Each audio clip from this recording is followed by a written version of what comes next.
Welcome, everyone, to today's episode of Carefulist, the podcast. I'm Katie Christophic, founder of The Carefulist.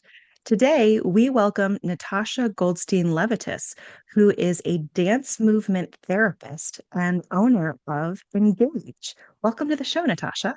Thank you so much, Katie. What an honor to be joining you today. And I am, as you say, I'm a dance movement therapist and have been for close to 25 years, but I'm also a human being and a connector and someone who really just appreciates tapping into others' strengths and building relationship and building connection. So to share more about that today, but I'm glad to be here. I am so looking forward to this conversation because I have heard of dance therapy back in the early days of my career, working with the medical community and the allied health community. And that was the first time I'd ever heard of art therapy. And then in tandem with that, dance therapy came up. And I was like, oh, that's interesting. What is that? And then life happened and I didn't hear about it again. And then I met you, and you do dance therapy for a living. So I would love for you to explain what dance therapy is to our audience. Absolutely, yeah. Pardon me. Not many people know, or have heard of dance movement therapy, and so it was the third creative arts therapy modality to come online. So art therapy was first. Most people have heard of art therapy, and music therapy came next, and then dance movement therapy came along, and then there was drama and poetry therapy, and who knows what will be next, right? But it's dance movement therapy was founded in 1966, and for anyone who's interested in I guess learning more about the history of dance movement therapy and kind of different tips and resources, you can go to ADTA.org, American Dance Therapy Association.org, for more information. But it is, according to the ADTA, as defined by them, the psychotherapeutic use of movement to promote social, emotional, physical, and cognitive integration of the individual. And I may have gotten that out of order a bit, but basically, it is a holistic approach to care. It's a form of psychotherapy. It's complementary to other practices and modalities. It is not a cure-all, but it's tapping into human strengths and capabilities and connecting through movement and verbal expression, if that's available. They're not always necessary, and that's one of the beauties of the creative arts therapies and movement in particular. I've been using movement therapy with individuals living with dementia and their care partners for, as I said, nearly 25 years, and really with care partners for about 15 years in earnest. It's particularly effective for individuals living with dementia because it integrates the social, emotional, and physical simultaneously. And there's a sensory integration that's happening and neural connections that are made. It's playful. There's some improvisation as a part of this work. The modality addresses that heavy stuff and those heavy emotions that are coming up for individuals living with dementia and as the condition progresses, and also for care partners grappling with all the emotions and the feeling states coming up, and the change in relationship that's happening with caring for their loved ones, and so tapping into strengths and using these playful, creative ways to connect and engage with individuals on a very human level is really supportive for these populations. Yeah, and I talk a lot about how breathing and sharing some facial expressions, making eye contact involves movement, right? Yes. So we're born moving and breathing, and sometimes it's just tapping into that, right? Our feelings are here, in our breath. And when we activate that breath, we're getting more oxygen to our brains, and we're just activating all of that stuff, for lack of a Yeah. better word, that's very alive for any one of us. And so, yeah, so it's all of that. It doesn't have to be full body movement. People, when people hear dance movement therapy, they think, oh gosh, I don't have a dance background. You hear a lot. I have two left feet. That Yeah. expression, and it's not about that. It's the dance is really that exchange and that connection within the space together, whatever that looks like, and it can take many different forms. But yeah. Yeah. That's great. I like the thought because we hear a lot about specifically with dementia, but in general, the importance of music. And when people can no longer communicate in the way that they used to, music still has a way of helping people tap into those emotions, and you can share facial expressions and things like that. So, adding movement as another layer onto that to foster that type of connection is extremely important for people who are struggling in lots of different areas. And as you mentioned, for the care partners who their world has also been turned upside down. And the role between you and the person you're caring for, whether it used to be spouse, well, still is spouse, parent, sibling, whatever, that has changed. And so we're the expert. I'm going to have you talk about this, but I would imagine that being able to move and breathe together helps to sort of return things to maybe not normal, but that role reversal doesn't feel so fish out of water. Absolutely, Katie. Yeah, so just to speak to music, so many dance movement therapists and I myself use music as a primary stimulus for that engagement, because when we hear music that is familiar and nostalgic, and even if it's not, the rhythm gets in there somehow, right? We Yeah. start tapping our toes, line at the grocery store, right? And a song comes on, even if it doesn't, it's not the type of music we would listen to, we're feeling that in some way. Right. It's Yeah. affecting our mood and our Mhm. posture and our breathing. And so that's such a great way in, using music that is familiar and nostalgic. And evidence shows actually that music that was popular when individuals living with dementia were 18 to 25 years of age is particularly effective for fostering that connection and those neural connections and that engagement and response. And I've seen that in my work over and over again. So yes, I'm a huge proponent of music and bringing in all the sensory supports to enhance that engagement. But right, just simply, sitting and breathing together and holding hands or sitting next to someone, being there, that presence, it's gold. It's so very Yeah. important and it's human. That care that's not always pushing, the next activity or the next, let's engage in this and engage in that. And what tricks can I pull from my sleeve? Sometimes it's not about Yeah. that, but rather let's just sit here together and Mhm. just what comes up, let's listen to this piece of music together and maybe we can talk about it and maybe we'll feel like moving our shoulders. So if that's, all that someone might be able to engage in physically, then that's what we go with.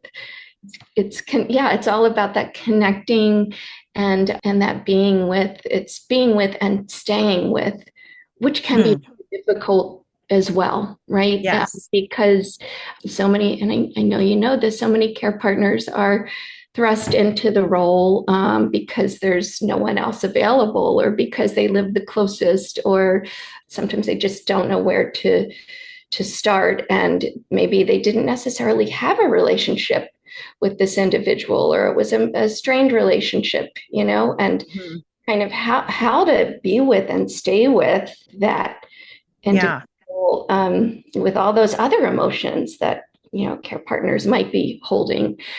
And so, yeah, so again, the creative approach is listening to a song together where maybe it is a bit more passive and maybe the care partner can benefit and get some enjoyment themselves, so like Right.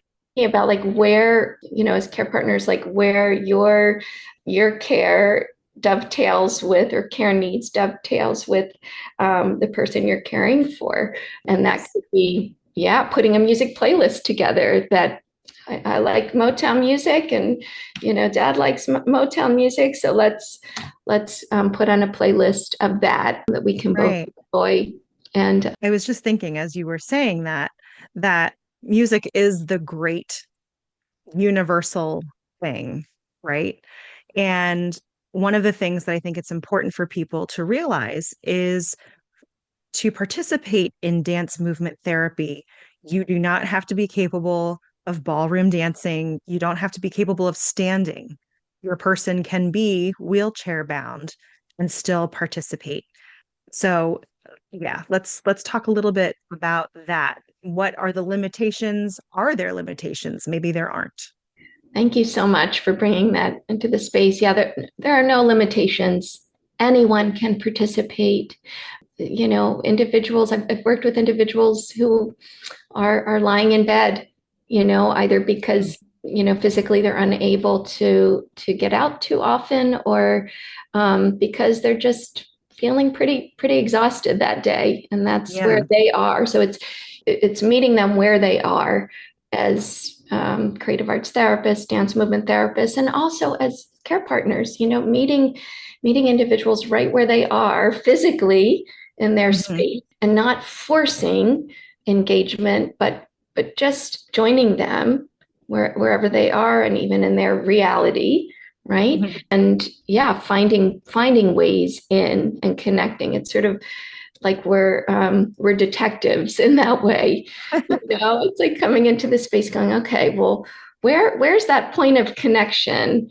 Well, oh, mom's working on a crossword puzzle in bed. Well, maybe I can join that, and maybe let's put some music on, and maybe let's open the blinds, let's open the window and let some light in, and see if that Yeah. enhances the space and the mood. And so there are no limitations to connecting and engaging through movement or otherwise Mhm. in terms of individuals' presentations, right? So anyone can enjoy listening to music and breathe, and we can maybe stretch our fingers out, and I have like my my basket of supportive tools here that I often use. Can we just like squeeze this stress relief item together if we're feeling a little frustrated today, right?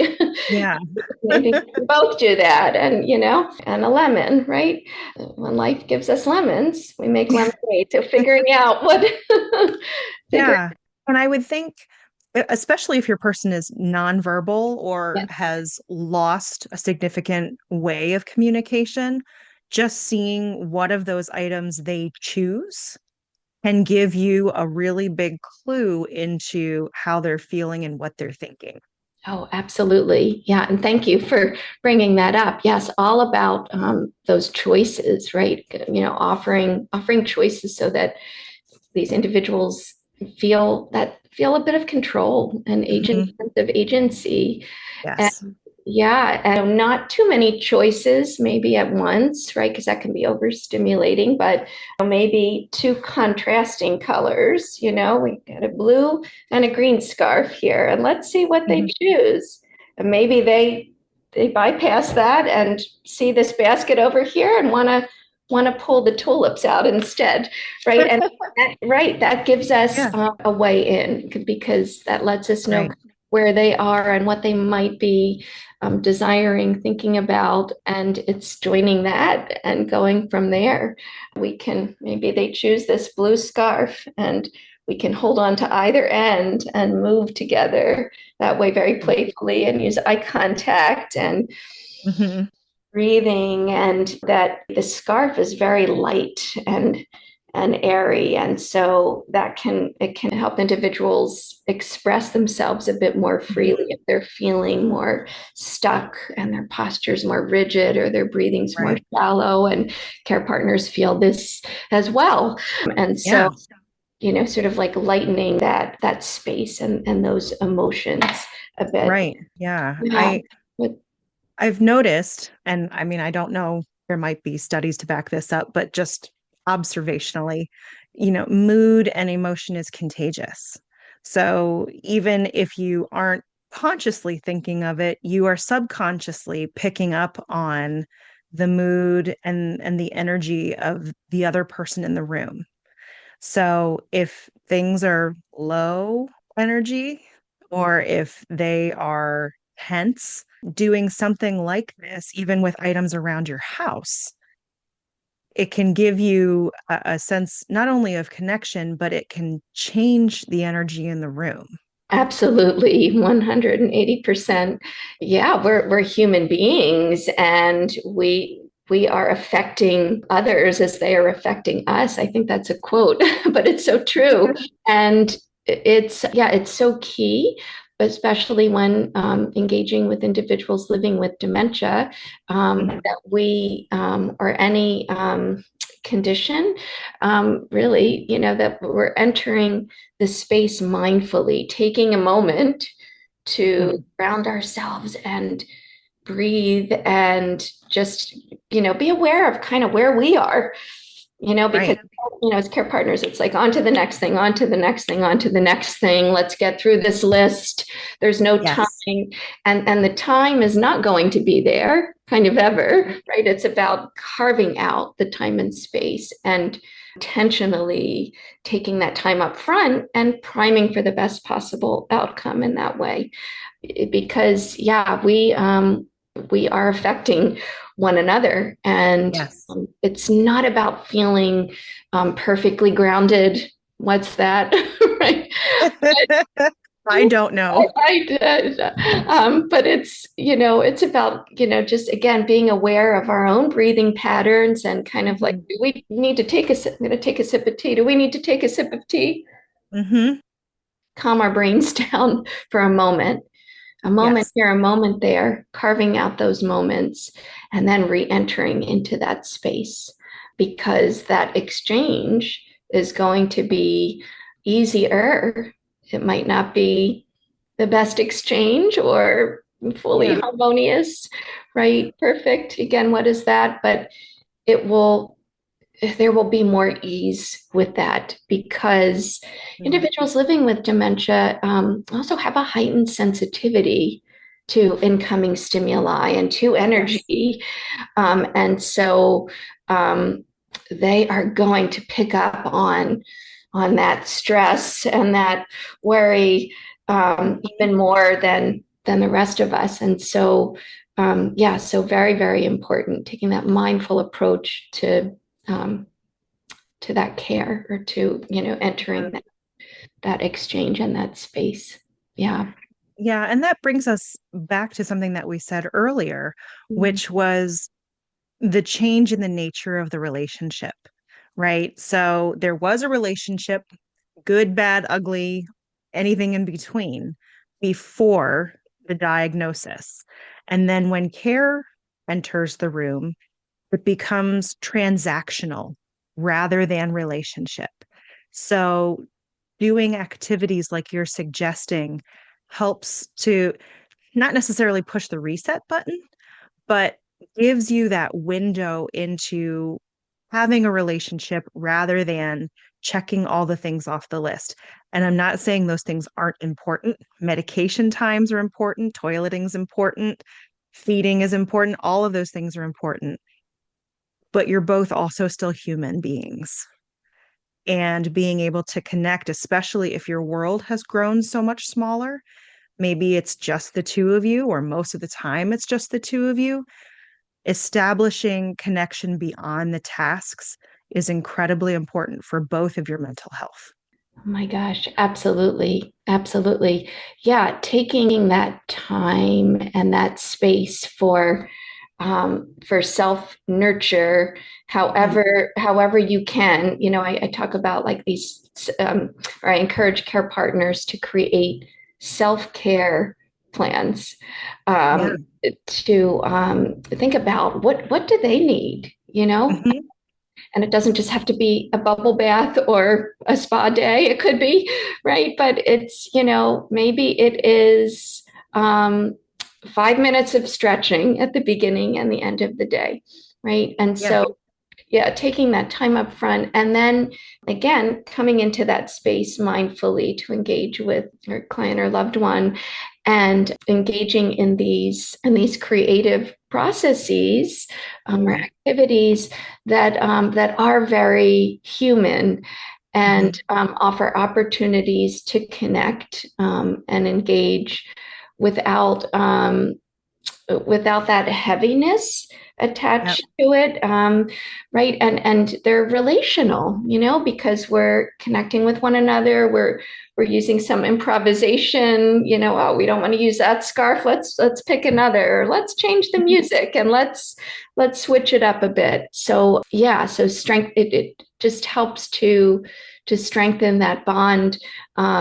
In the moment, even if it wasn't maybe that strong to begin with. Again, in the case of a care partner caring for someone who maybe they weren't very close with, or there was Yeah. a ruptured relationship, something like that, and it offers something to do that's meaningful, Mhm. that's supportive, that taps into strengths, and that builds that connection and that exchange. That really is the dance.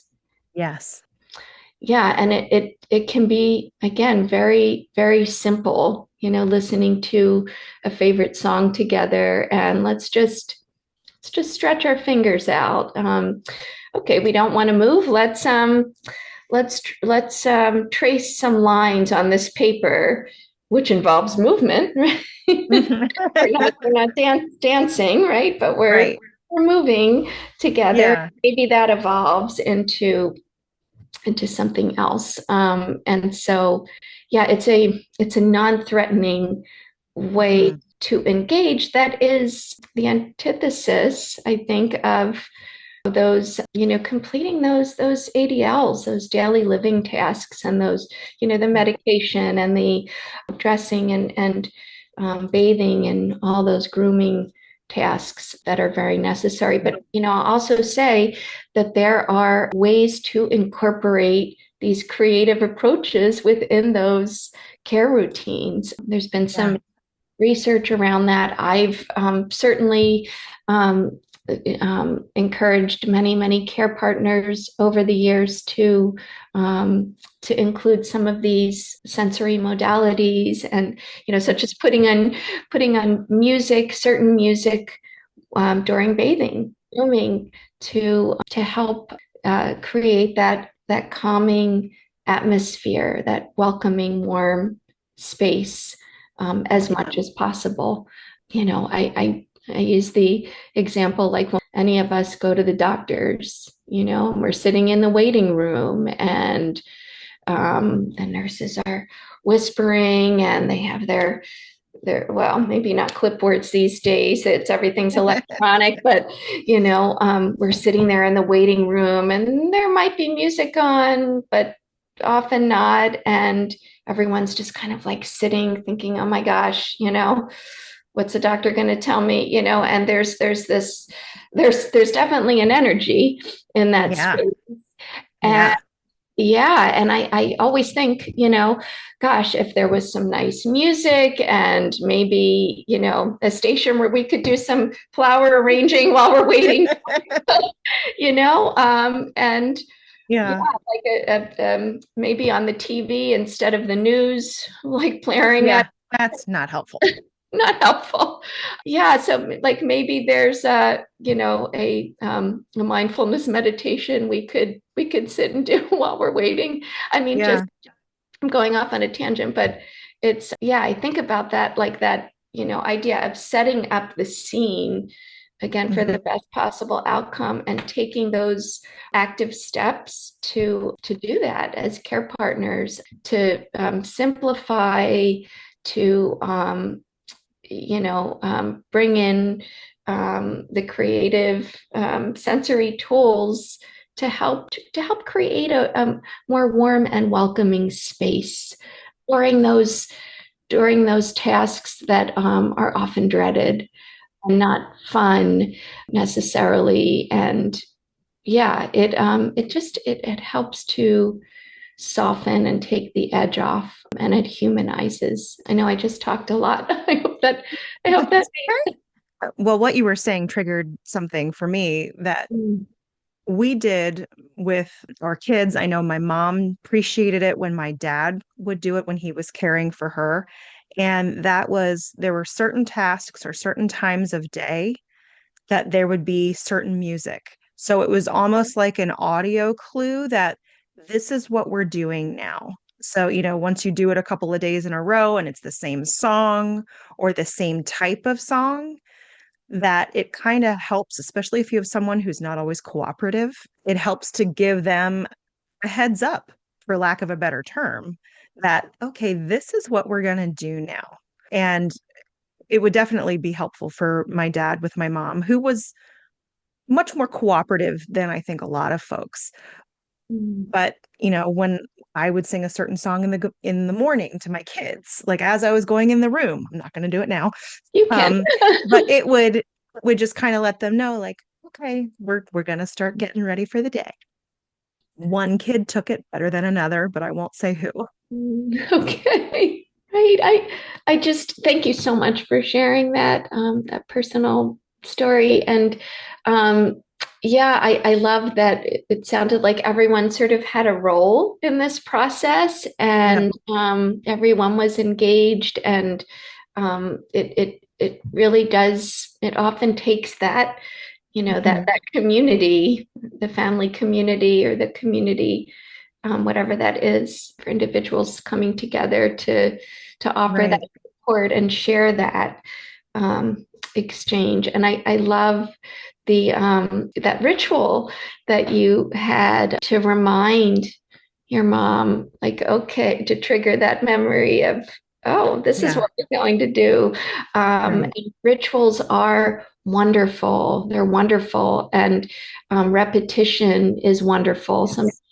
Sometimes for care partners, it might feel a bit too repetitious at times, but it's like, oh gosh, if this song really, really works, you know. Right. Well, and that's what it becomes is I might be tired of this song, but this is working. So just going to stick with it. Yes. Yes, right. Speaking of songs, are there specific ones that you find are like, for lack of a better word, a hit with the people that you work with that maybe folks could try at home? Yeah, that's a great question. So everyone's so unique and individual, and people have their own, tastes in music, and depending upon, someone's age and Yeah. the music they grew up with. But I have found in my work that Motown music is particularly effective, and has been particularly Yeah. effective, because the songs are they're shorter, they're more hopeful sounding, and they have a definite rhythm, and the lyrics are relatable and often familiar for people. Again, and I think it's, using music that's culturally sensitive to whoever Mhm. you're caring for, working with, is Yeah. also really important. And, sometimes instrumental works really well during those care routines, during meal times, Yeah. um, to help the brain sort of slow down, and be able to process that incoming stimuli a bit more easily. Certainly at night, cello, violin, Yeah. music works really, really well. Classical.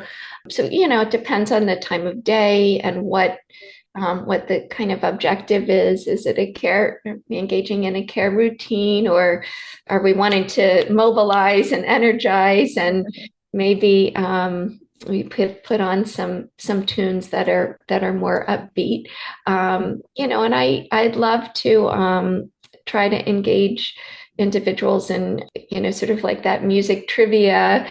Who's singing this song? Oh, well, oh, how would you describe his voice? And Yeah.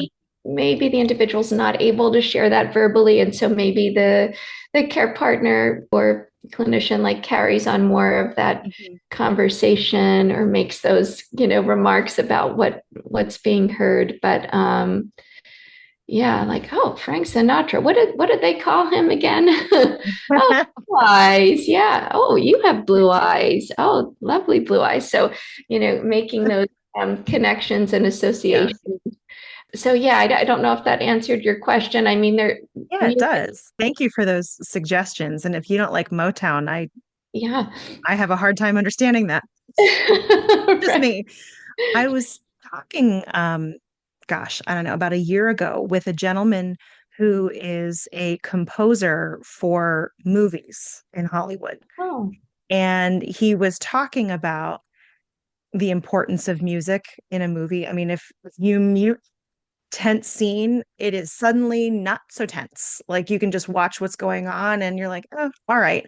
But he was talking about the importance of um, the rhythm and the beat and the pace of the music and choosing music that matches what you want to happen because you can actually steer the audience reaction, which applies here in caregiving as well. yeah.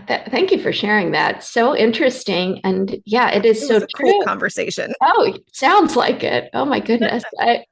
Wow. But yeah, it's so true, right? That, yeah, music affects our mood, it affects our Mhm. memory, and evidence based studies have shown us this over and over again, and we feel it Yeah, ourselves. We hear that song and we're back in high school. I remember that dancer, right? And so right. so memories are triggered, emotions are stirred up, and not always, it's not always like positive, pleasant memories that come to Mhm. mind, but they come up because they're there, and that's something to work with as well. But right, music, setting the right tone and using the right rhythm, can really help to create that best supportive Mhm. environment for whatever you're engaging in. And, I often say, like, we can, and care partners know this, like, when music is not, or it's not the right song, right? Yep. Not the right genre of music. Our loved ones and our clients let us know, right? Yes, they do. Put their hands over their ears, or they shrink away, or Yeah. They make they a face. make a face. Yeah, absolutely. Or they yell at us to turn it off. And so, all these things give us clues, just like with the sensory supportive tools, like where to go next. Right. What would you like to listen to? We could listen to this or this, giving choices. And Mhm. or maybe we don't want to listen to any music right now. Let's sit on this bench and let's listen to the birds. The birds are Yeah. offering lovely music today. So sometimes it's nature sounds. I've used that as well in a Mhm. lot of my dance therapy sessions, and even work with care partners through movement. Just getting in touch with nature can be very meditative and healing. And sometimes we're not able to transport ourselves to go somewhere else, to go to a rainforest, but let's pull something up on Spotify that Yeah. could be fitting for that. Right. Yeah. Yeah. And I mean, it's funny because until you're in a situation, you don't know how you are going to react. And the things that you typically like, depending how you're feeling, you may or may not. And the example that comes to mind for me is when I was in labor with my daughter. Um, they had a TV screen in the room, and you could put on whatever, but they had a channel that had nature visuals and then it had calming music in the background. And typically, I am more of a Motown upbeat, thinking, hey, okay, this is what I'm going to want. And then it was like, no, I need that to Yeah. help just get myself calm and, deal with the situation at hand. Right. Thank you for sharing that story, Kate. Yeah. I think, right. It's, we change in the moment and our needs change, our preferences change, Yeah. depending upon what's going on. It's very situational, We're Right. going through something really, really stressful and life-changing. Sometimes we don't want any music on, and sometimes Yeah. lyrics, even if it's a music genre or song that we love, and it's our Hmm. favorite, sometimes it's too much, it's overstimulating. And so Right. yeah, like being honest with ourselves, like what is working in this moment, and same is true for clients and loved ones, Yeah. to adjust, and being able to adjust and adapt in a moment's notice, and even That's if, the name of the caregiving game. yes, yes, yes, yes, it's going with that improvisation.